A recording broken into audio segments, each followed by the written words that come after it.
Makuru yawe. Makuru ni meza ntacyo bitwaye. Umuntu urimo neza se ntacyo twavuga. Urimo neza se uranshinzwe hari icyo bitwaye. Ariko ntukaba umwana nyegera ariko.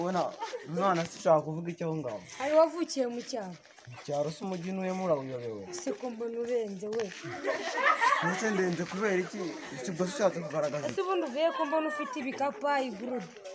Nyine mvuye ku ishuri none igikoma kirimo. Konze si ibingibi biranga umwana wo mu mujyi. Ariko nabirenze n'ubundi se bajya mu mwese ngaho.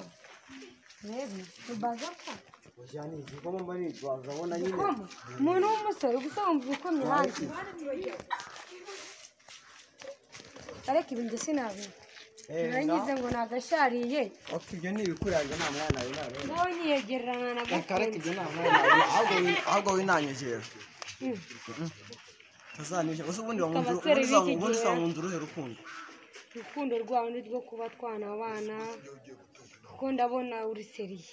Cyo nta mwana nawe niba rwose mubwije ukuri si pas possible. Nose ubundi mubi cyane ku buryo utankunda. Wanyemeye ubona ndi umukobwa mubi.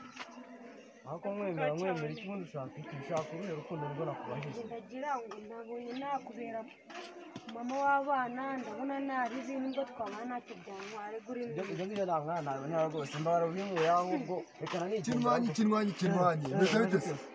Bikomeye sisa. Kinwanyi cyane iyi niyo boga bisigaye bipimira. Bwaye se shaka ko garukiye ko bancanze ariko yisabira urukundo urabona nabonera umwanya koko. Ngaho ndakomeye niko si byarwa. Ese byuze yaretse nkanda ngisoreza kuri. Ese ko narinzi neza yuko umuhungu ari usaba umukobwa urukundo ibyo byaje. Twahuye mbona ndamwibonyemo. Musabye urukundo aranyibwa. Kinwanyi musigare mwisobanura. Reka mbege ibyo ni amahano. Oya niko ubwo nyine nawe numiwe. Yewe nubundi abasore bari abakera ubwo waruzira ngo ndagukunda. None se kutasabye urukundo sogokuru wawe niba bari abakera. Nubundi se nakwiteza urukundo rw'igihe n'amafaranga. Niba ari amafaranga ubundi uzakorane mariage na banki. Mbwira uruhe kankureke nigende.